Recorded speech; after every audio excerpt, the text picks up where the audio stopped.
Hello everyone. आज हम बात करने वाले हैं psychology BA first year practical file के बारे में कि साइकोलॉजी के फर्स्ट ईयर की प्रैक्टिकल फ़ाइल आपको कैसे बनानी है। तो इस पर्टिकुलर वीडियो में हम बात करेंगे कि आपको कितनी प्रैक्टिकल फ़ाइल बनानी है, कैसे बनेंगी, और बस ऊपर ऊपर से बात करेंगे। हर पर्टिकुलर प्रैक्टिकल फ़ाइल के लिए हम अलग से वीडियो बनाएंगे क्योंकि इस एक वीडियो में हम सभी प्रैक्टिकल फ़ाइल को डिटेल में पढ़ नहीं सकते, समझ नहीं सकते। तो इस वीडियो में बस मैं आपको बताऊंगी कितना आपको प्रैक्टिकल फ़ाइल बनाना है, कैसे बनाना है, क्या क्या प्रैक्टिकल फ़ाइल में होगा, बस ये बताऊंगी। ओके, तो पहले बात करते हैं कि आपको कितने प्रैक्टिकल फ़ाइल बनानी है। तो आपके टोटल 6 एक्सपेरिमेंट होंगे जो परफॉर्म करने हैं। 6 एक्सपेरिमेंट मतलब आपकी 6 प्रैक्टिकल फ़ाइल बनेंगी जो कंबाइन होके एक प्रैक्टिकल फ़ाइल बनाएंगी जो आपके एग्जामिनेशन हेड में जाएगी, यानी जो आपका एग्जामिनर होगा उसको दिया जाएगा, जिससे आपको मार्क्स मिलेगा और फिर वाइवा पूछा जाएगा इन्हीं एक्सपेरिमेंट से और एग्ज़ाम्स होंगे। तो आपको ये 6 एक्सपेरिमेंट जो है बहुत डिटेल में बहुत अच्छे से पढ़ लेना चाहिए, समझ लेना चाहिए, ना कि बस कॉपी करना चाहिए अपने दोस्तों से, समझना चाहिए। खासकर उन लोगों के लिए जो आगे जाके फ्यूचर में साइकोलॉजी लेंगे, जिनके थर्ड ईयर में होगा। मतलब कि सब लोग तो छोड़ नहीं सकते, मुझे नहीं लगता सभी लेंगे, मगर कुछ कुछ तो लेंगे ही। खासकर वो लोग बच्चे तो लेंगे जिनके सब्जेक्ट कॉम्बिनेशन साइकोलॉजी मिल गया और वो छोड़ नहीं सकते, तो उन्हें लेना ही पड़ेगा। तो वो लोग बच्चे अच्छे से 6 एक्सपेरिमेंट को और ये पूरे जो भी टोटल 6 एक्सपेरिमेंट हो उसे अच्छे से समझें, पढ़ें और एग्ज़ाम में अच्छा करें, वाइवा में अच्छा करें। तो चलिए बात करते हैं। फर्स्ट ये बता दूं कि ये जो 6 एक्सपेरिमेंट है, इसमें से पहले जो 5 एक्सपेरिमेंट होंगे वो आपके टीचर्स बताएंगे कि कैसे करना है, क्या क्या करना है, कौन कौन से एक्सपेरिमेंट्स हैं, सब बताएंगे डिटेल में, फॉर्मेट्स बताएंगे, सब कुछ बताएंगे।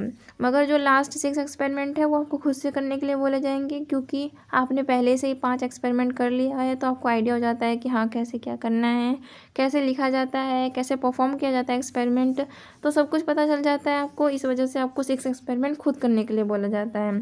ज़्यादा डिफ़िकल्ट नहीं है, जब आप पहले 5 एक्सपेरिमेंट कर लेंगे तो आपको खुद ईजी लगने लग जाएगा और आप आराम से कर लेंगे। नहीं कर लेंगे तो मैं तो हुई ना आपके लिए।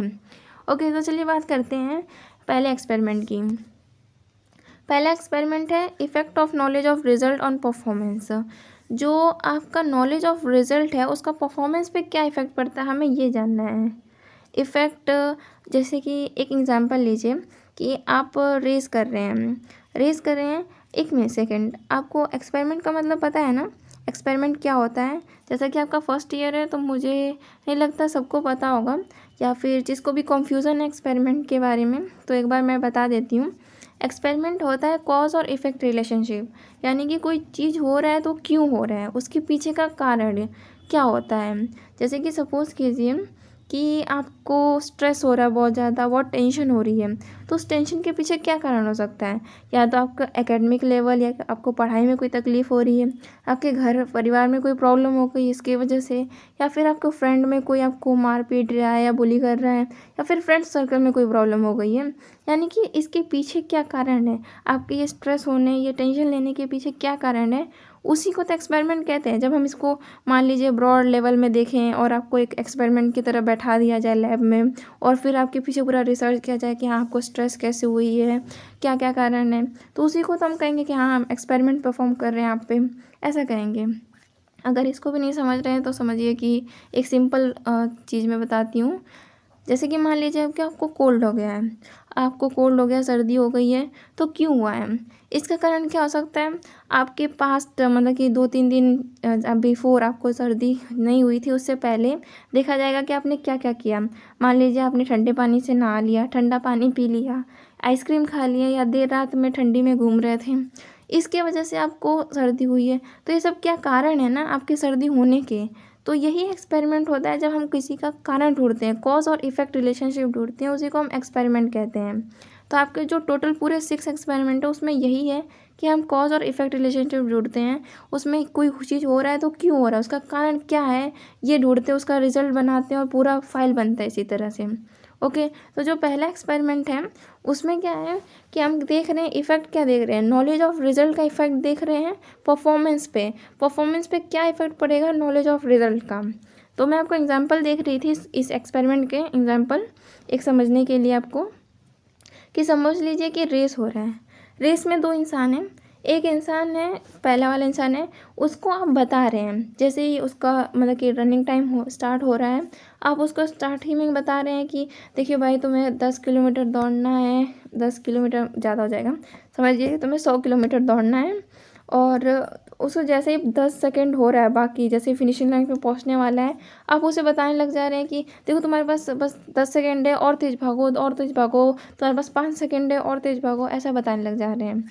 पर वही दूसरा जो पार्टिसिपेंट है, दूसरा जो इंसान है, आप उसको कुछ नहीं बता रहे, उसे बोल दिया तुम्हें 100 किलोमीटर डालना है या 200 किलोमीटर भागना है, बस बता दिए और उसे भागना है। तो इसमें क्या होगा, जिस इंसान को आप बता रहे हैं कि तुम्हारे पास 10 सेकंड बाकी है और अपनी स्पीड बढ़ाओ, भागो, तुम्हारे पास 5 सेकंड बाकी है, तुम्हें बस 1 किलोमीटर दौड़ना है, तुम्हें बस 500 किलोमीटर और दौड़ना है, ऐसा जब आप बताते हैं किसी को, तो उसके अंदर क्या होता है, उसके अंदर भागने की मतलब कि थोड़ा उसका परफॉर्मेंस की इंक्रीज़ हो जाता है। कैसे हो जाता है, जैसे उसे पता चलता है कि अरे मेरे पास बस 10 सेकंड बाकी है और मुझे उतना दूर दौड़ना है, तो अपनी स्पीड वो बढ़ाएगा जैसे उसको पता चलेगा। तो इससे क्या होगा कि वो उसके चांसेस हो जाएंगे, फर्स्ट आने के चांसेस ज़्यादा हो जाएंगे, उसके परफॉर्मेंस में इंक्रीजमेंट आ जाएगी, वो अच्छा परफॉर्म कर पाएगा एज़ कम्पेयर टू जो दूसरा वाला इंसान है जिसको आप बता ही नहीं रहे हैं। वो तो अपने नॉर्मल स्पीड में, जो जैसा वो दौड़ रहा था उसी स्पीड में दौड़ेगा, क्योंकि उसको तो पता ही नहीं है कि उसका टाइम जा रहा है, वो अपने एक ही जो दौड़ना जिस स्पीड में चालू किया है उसी स्पीड में जाएगा। तो जो हम नॉलेज ऑफ रिजल्ट एक को दे रहे हैं, उससे क्या हुआ, एक के परफॉर्मेंस इंक्रीज़ हो गई और एक की परफॉर्मेंस हुई नहीं अच्छे से, क्योंकि हम उसको नॉलेज ऑफ रिजल्ट दे ही नहीं रहे हैं। ये तो था एग्जाम्पल आपको समझने के लिए। अब बात करते हैं कि आपको ये पर्टिकुलर एक्सपेरिमेंट परफॉर्म कैसे करेंगे। डिटेल में तो हम बाद में बात करेंगे कि लिखेंगे कैसे, क्या होगा। मैं बस ऊपर ऊपर से अभी जस्ट समझा रही हूँ कि इस एक्सपेरिमेंट में करेंगे क्या। तो इस एक्सपेरिमेंट में आपका एक पार्टिसिपेंट होगा, यानी कि जिससे आप पूरा एक एक्सपेरिमेंट परफॉर्म करेंगे, वो आपके सामने बैठा रहेगा। उसे आप एक पेज पे कुछ एक लाइन दिखाएंगे जो कि 5 सेंटीमीटर का होगा। जो ये 5 सेंटीमीटर की लाइन है उसे आप दिखाएंगे, वो देखेगा 30 सेकेंड 20 सेकेंड जितने भी सेकेंड के लिए। जब वो देख लेगा तो आप उसे नया पेज देंगे और उसकी आँखों पे पट्टी बांध देंगे, उसकी आँखें बंद कर देंगे और फिर उसे बोलेंगे कि आपको 5 सेंटीमीटर की लाइन खींचना है। उसे पेंसिल पकड़ा देंगे और उसे 5 सेंटीमीटर की लाइन खिंचवाएंगे। वो 2-3 बार 5-6 बार लाइन खींच लेगा 5 सेंटीमीटर की, फिर उसे नया पेज देंगे। उस नए पेज में क्या होगा कि जब आप उसे लाइन खींचने के लिए बोलेंगे वो दोबारा खींचने लगेगा। तो इस टाइम आप बताएंगे आपको उसको कि आपने 5 सेंटीमीटर से कितनी छोटी लाइन खींची, कितनी बड़ी लाइन खींची है, ऐसे बताएंगे। मान लीजिए उसने छोटी लाइन खींची है और उसने मान लो 1 सेंटीमीटर लाइन छोटी खींची, तो आप उसे बताएंगे देखिए आपने 5 सेंटीमीटर से 1 सेंटीमीटर लाइन छोटी खींची है। इससे क्या होगा, जो नेक्स्ट दोबारा जब लाइन खींचेगा तो वो थोड़ी सी बड़ी लाइन खींचेगा। क्यों? क्योंकि उसने पहले छोटी खींची थी। तो थोड़ा सा आइडिया हो जाता है कि हाँ मैंने पहले इतना छोटा खींचा था, मतलब कि ये 5 सेंटीमीटर तो छोटा है, मुझे इससे बड़ा खींचना होगा। तो अपने वो दिमाग में बैठाने लग जाता है कि हमें कितना खींचना है, कितना नहीं खींचना है। जैसे जैसे आप उसको बताते जाएंगे कि आपने छोटी खींची है, बड़ी खींची है, इससे क्या होगा, उसका परफॉर्मेंस इंक्रीज़ होगा। चांसेस हो जाएंगे कि उसको 5 सेंटीमीटर की वो एक्यूरेट सही लाइन खींच दे, ऐसा चांसेस हो जाएगा और इसके परफॉर्मेंस इंक्रीज़ हो जाएगा। तो ये हमने पूरा एक्सपेरिमेंट क्यों किया, देखने के लिए परफॉर्मेंस पे क्या इफ़ेक्ट पड़ता है नॉलेज ऑफ रिजल्ट का। ओके, चलिए आपको ये समझ में आ गया कैसे करने हैं, उसको लिखेंगे कैसे और डिटेल में कैसे परफॉर्म करेंगे। जब हम ये पर्टिकुलर एक्सपेरिमेंट का अलग से वीडियो बनाएंगे तब आपको बताएंगे। ओके, चलिए आगे बढ़ते हैं नेक्स्ट एक्सपेरिमेंट का। तो नेक्स्ट एक्सपेरिमेंट है effect of level of processing on memory. जो हमारा मेमोरी होता है, हम वो कोई चीज़ कैसे याद रखते हैं मेमोरी में, हमारे डिपेंड करता है हम किस तरीके से चीज़ें याद कर रहे हैं। हमारे तरीके पे फ़र्क पड़ता है कि हमें कोई चीज़ कितनी लंबे देर तक याद रखें। मतलब कोई स्टूडेंट होता है जो बस पढ़ता जाता है फिर वो भूल जाता है। कोई इंसान होता है जो लिखता भी है, पढ़ता भी है, बोलता भी है, तब उसे याद रहता है। तो ये तरीके पे मतलब कि मैटर करता है कि इंसान को कितने देर तक चीज़ें याद रखें। उसी तरह जो हमारे दिमाग होता है उसमें 3 लेवल की प्रोसेसिंग होती है। 3 तरीके से हम कोई चीज़ को याद कर पाते हैं। पहला होता है स्ट्रक्चरल, यानी कि विजुअल, यानी कि हम बस देखते हैं और हमें चीज़ें याद हो जाती हैं। दूसरा होता है एकॉस्टिक, यानी कि साउंड से, जब हम किसी चीज़ की आवाज़ सुनते हैं उसके बेस पे हम चीज़ें याद कर लेते हैं। कोई होता है, और थर्ड होता है सिमेंटिक होता है डीप वाला, जो इसमें मीनिंग होता है, जिसमें हम मीनिंग को समझ के चीज़ें याद रखते हैं। ओके, इसमें से सबसे मतलब कि कम स्वेलो प्रोसेसिंग होता है स्ट्रक्चरल और डीप प्रोसेसिंग होता है सेमेंटिक। यानी कि कोई चीज़ हम बस देख के याद करते हैं तो चांसेस होता है कि हम उसे भूल जाएं, मगर उसके साउंड के साथ याद करें तो थोड़ा चांसेस बढ़ जाता है कि हम उसे थोड़ा ना बोले, थोड़ा ज़्यादा दिन तक याद रखें। मगर जब हम मीनिंग के साथ सेमेंटिक लेवल तक प्रोसेस करके कोई चीज़ याद रखते हैं तो चांसेस और बढ़ जाता है कि हम इस चीज़ को ज़्यादा देर तक याद रख सकें, भूलें ना। ओके, तो इस पर्टिकुलर जो एक्सपेरिमेंट है सेकंड वाला, इसमें यही कॉन्सेप्ट यूज़ किया है कि हम किस लेवल तक प्रोसेसिंग कर रहे हैं कि हमारे मेमोरी में चीज़ें याद हो जाए। ओके, तो इसको करना कैसे है, इस एक्सपेरिमेंट को परफॉर्म करने के लिए आपको कार्ड बनाने पड़ते हैं। 30 कार्ड बनाने पड़ते हैं और 30 कार्ड पे कुछ क्वेश्चन और कुछ आंसर लिखे रहते हैं। ओके, कुछ क्वेश्चन और कुछ आंसर लिखे रहते हैं, जैसे कि और वो क्वेश्चन इन तीनों बेस होते हैं। जैसे कि कुछ क्वेश्चन स्ट्रक्चरल से होते हैं, कुछ क्वेश्चन एकॉस्टिक से होते हैं, कुछ क्वेश्चन सेमेंटिक से होते हैं। ऐसे जैसे कि कोई क्वेश्चन जिसके डीप मीनिंग हो, कुछ क्वेश्चन जिसके अंदर से कोई साउंड का मतलब कि कुछ साउंड ऐसे आता हो जिसको इंसान याद रखे उस क्वेश्चन के। उसी तरह कुछ क्वेश्चंस होंगे जिसको स्ट्रक्चरल बेस होंगे। जैसे कि सपोज कीजिए एक क्वेश्चन हो, एक कार्ड है जिस पे हमने कुछ वर्ड लिखा, जैसे मान लो फ्लावर लिखा। फ्लावर को हमने कैपिटल लेटर में लिखे, बड़े लेटर्स में लिखे। हमने जो पार्टिसिपेंट है उससे पूछा कि बताइए ये जो लेटर लिखा है, जो वर्ड लिखा है यहाँ पे, वो कैपिटल में है या स्मॉल में। तो जब इंसान वो देखेगा तो उसे अपने आँखों से देखेगा ना, तो उसके दिमाग में ये स्ट्रक्चरल बैठेगा ना कि हाँ ये कैपिटल में लिखा है, तो वो याद रख लेगा कि हाँ ये कैपिटल में लिखा है और वो आंसर देगा। तो ये इसके दिमाग में ये स्ट्रक्चरल बेस प्रोसेसिंग से उसके दिमाग में जाएगा। कोई क्वेश्चन होगा जो डीप वाला होगा, जिसमें कोई फिल इन द ब्लैंक्स हो सकता है या फिर और कोई जिसमें हो सकता है जिसको पूछा जाए। उस तरह कुछ साउंड्स वाले हो सकते हैं कि ये इसका कैसा साउंड कर रहा है, या फिर कोई और तरीके से। जैसे कि पूछ दिया कि बताइए राइमिंग वर्ड के लिए पूछ दिया जाए कि स्काई राइम करता है क्या फ्लाई से, तो वो साउंड के इफ़ेक्ट से इंसान याद रखेगा कि हाँ ये साउंड कर रहा है या नहीं। तो चांसेस होगा कि वो याद रखे या नहीं याद करके। इसमें क्या होता है कि जब आप ये पूरा 30 के 30 कार्ड दिखा लेते हैं और उससे आंसर कर लेते हैं और वो आंसर बता लेता है, तो थोड़ी देर के लिए आप उससे फिर रुक जाते हैं। फिर थोड़ी देर के बाद उसे नया पेपर देते हैं। न्यू पेपर देने के बाद आप उससे पूछते हैं कि आपने जो भी अभी क्वेश्चंस के आंसर देखे थे उस पे, जिस पे फ्लावर्स था, जिसमें फ्लाई था, स्काई था, जो भी चीज़ आपको याद है, वो वर्ड्स आपको इस पेज पे लिखना है।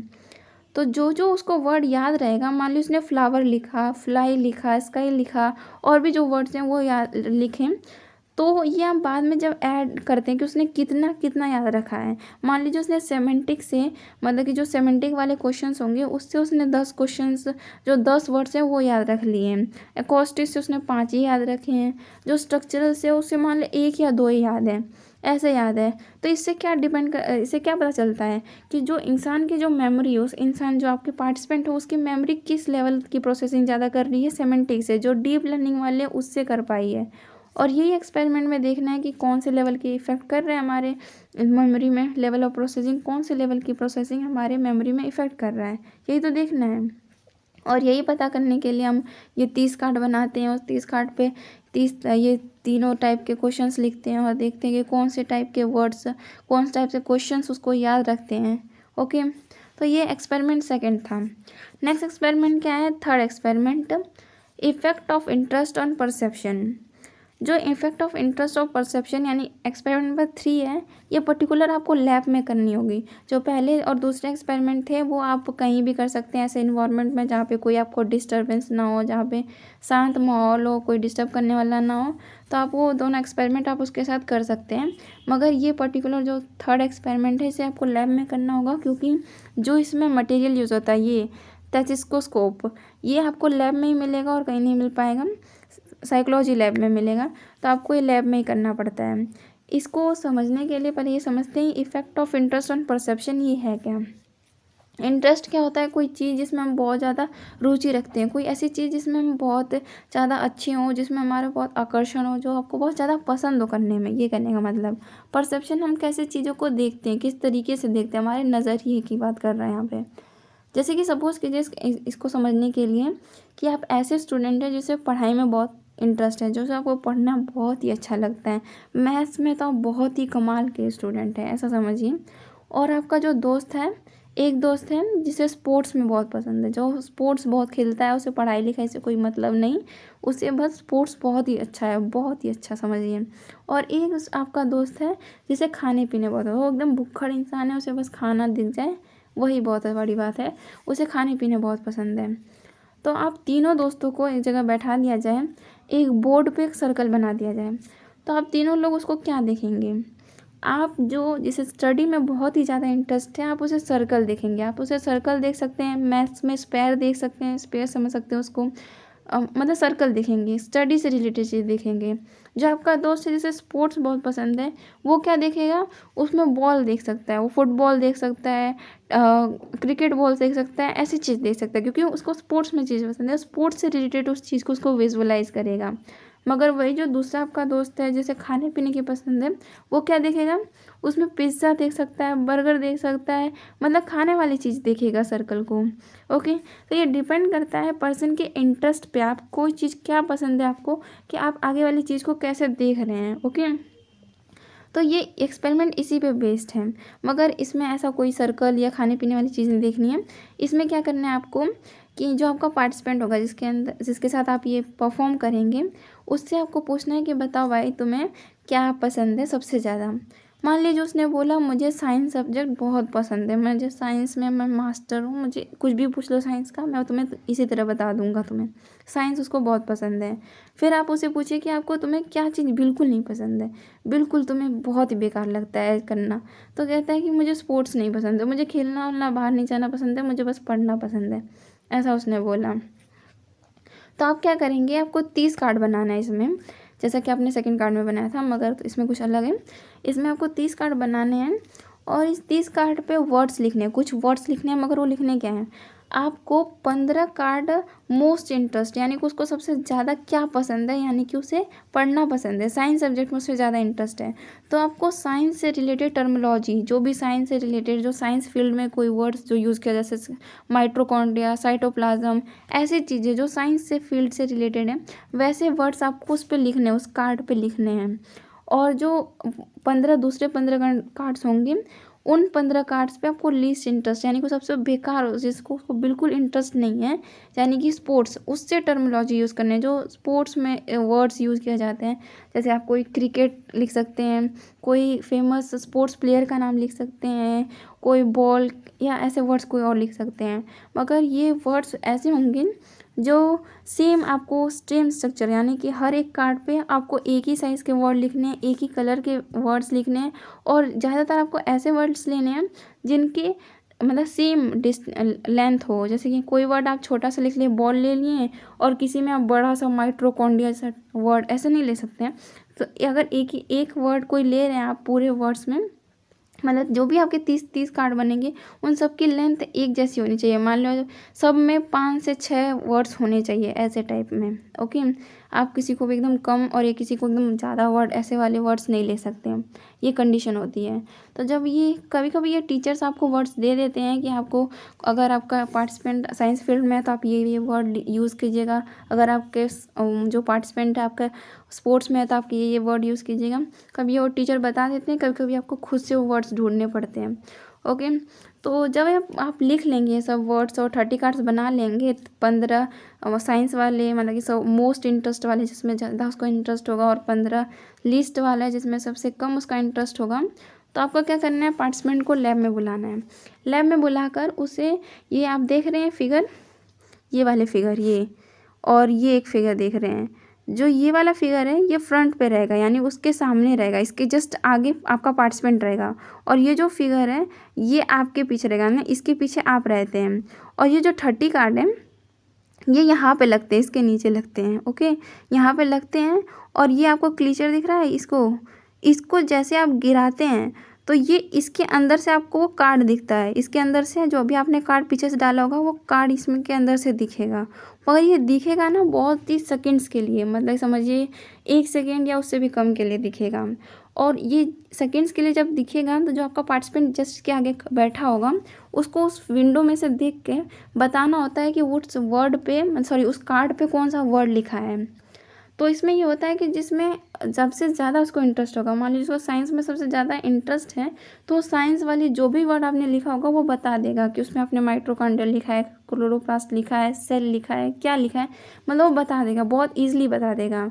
मगर वही वैसे वाले वर्ड जो उसको बिल्कुल इंटरेस्ट नहीं है, ऐसे एरिया के वर्ड्स, स्पोर्ट्स वाले वर्ड्स, ऐसे वर्ड्स लिए आपने, जैसे क्रिकेट भी लेंगे सिंपल से, तो वो नहीं बता पाएगा क्योंकि उसने देख ही नहीं पाया उसे, समझिए।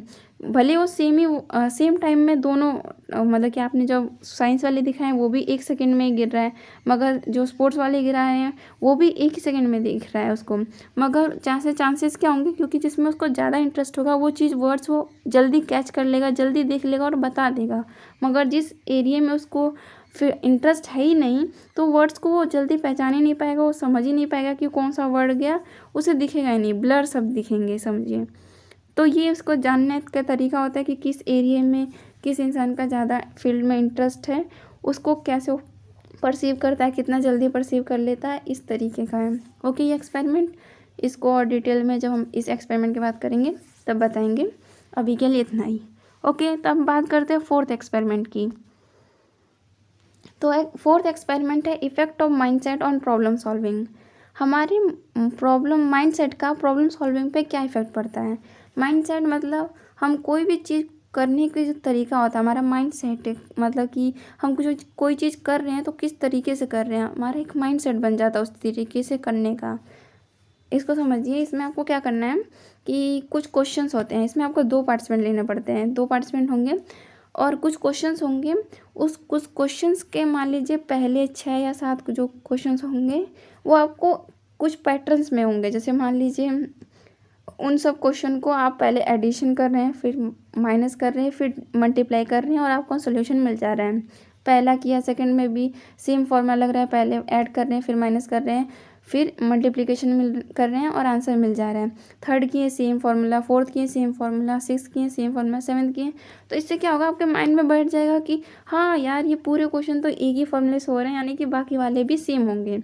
तो जब आपको बाकी आगे के जो 9th 10th वाले क्वेश्चंस मिलेंगे, 8th 9th वाले क्वेश्चंस मिलेंगे, आप सेम फार्मूला लगाएंगे और कुछ देखेंगे नहीं, सेम फार्मूला लगाएंगे, प्लस करेंगे, माइनस करेंगे और मल्टीप्लिकेशन करेंगे और आंसर निकालने की कोशिश करेंगे।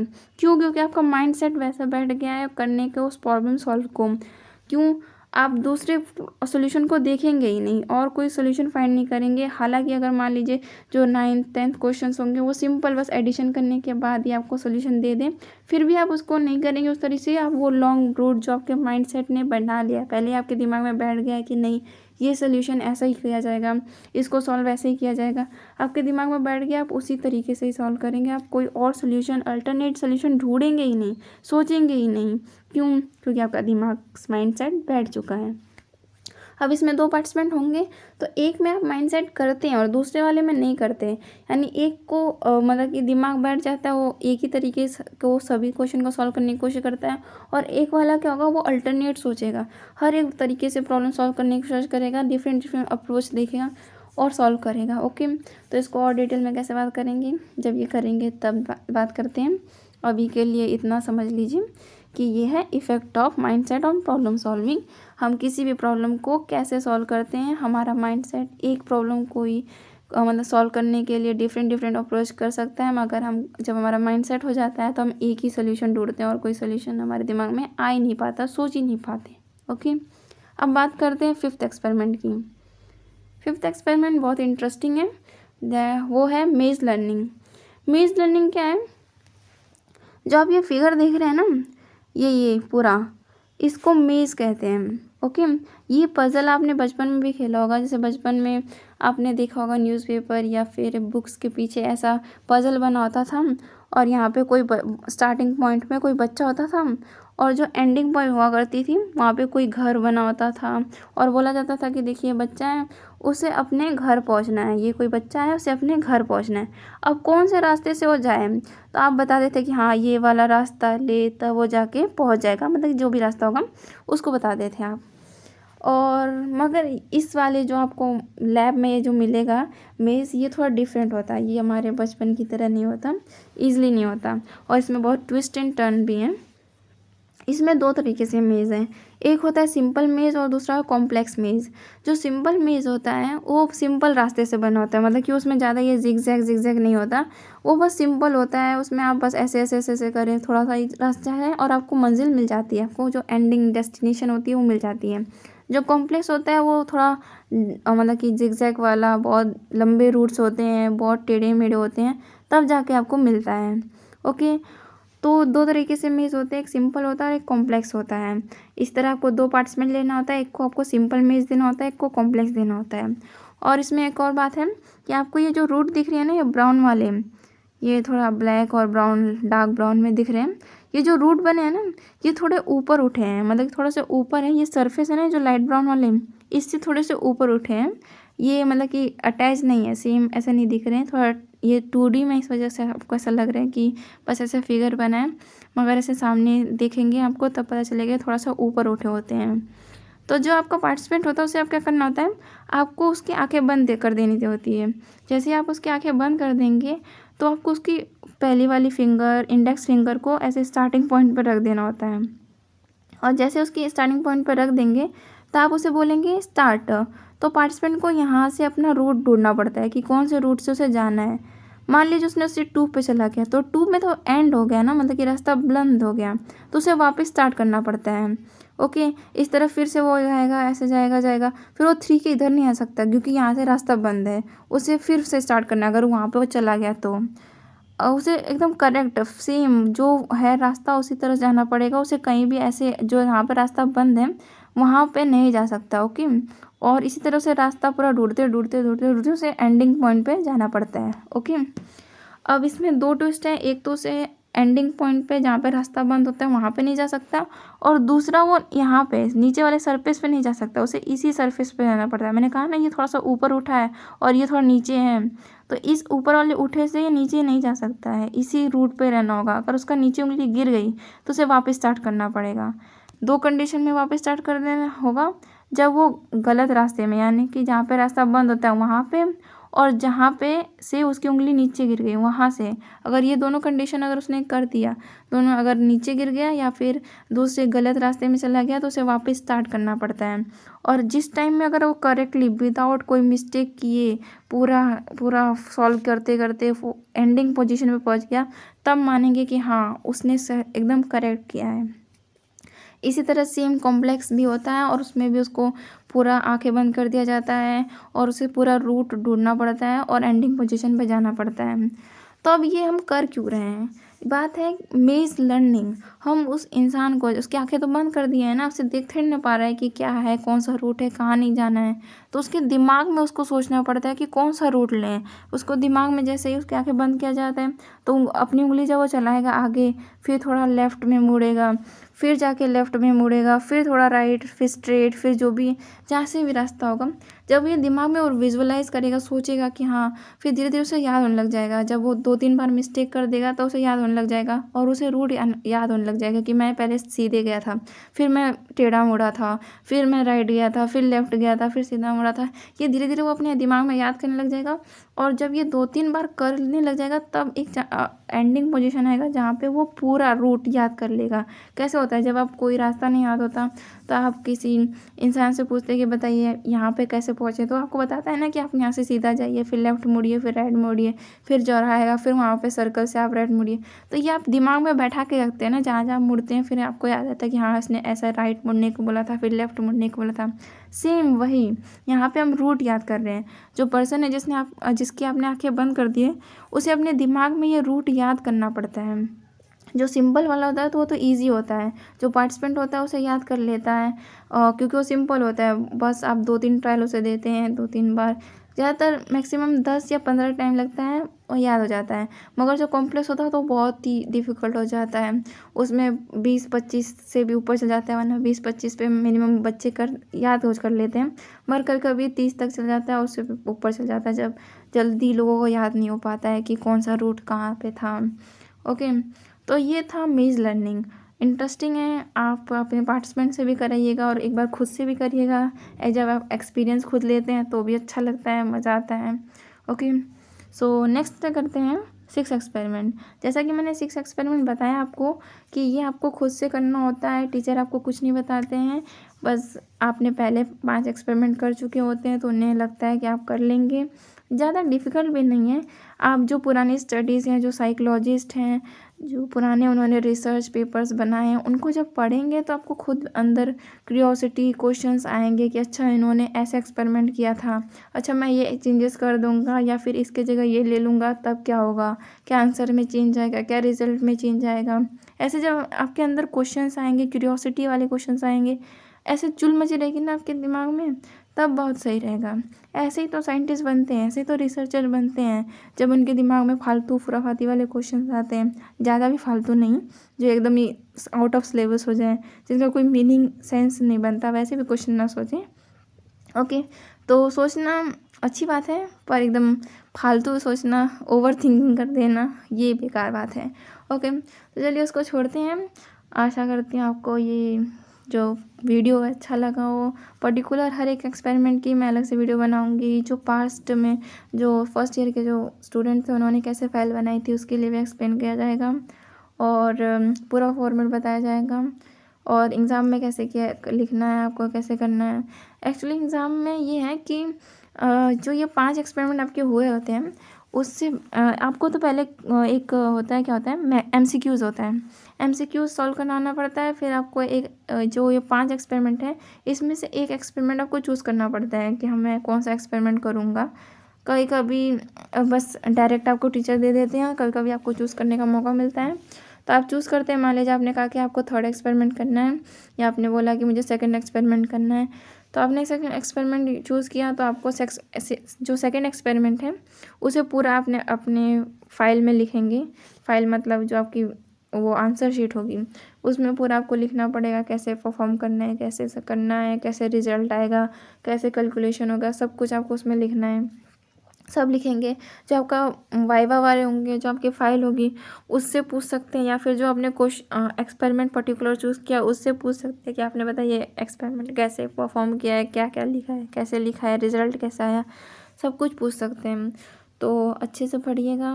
कहीं प्रॉब्लम हो तो कमेंट कीजिएगा, और like share and follow. Okay, then see you next time. Bye bye.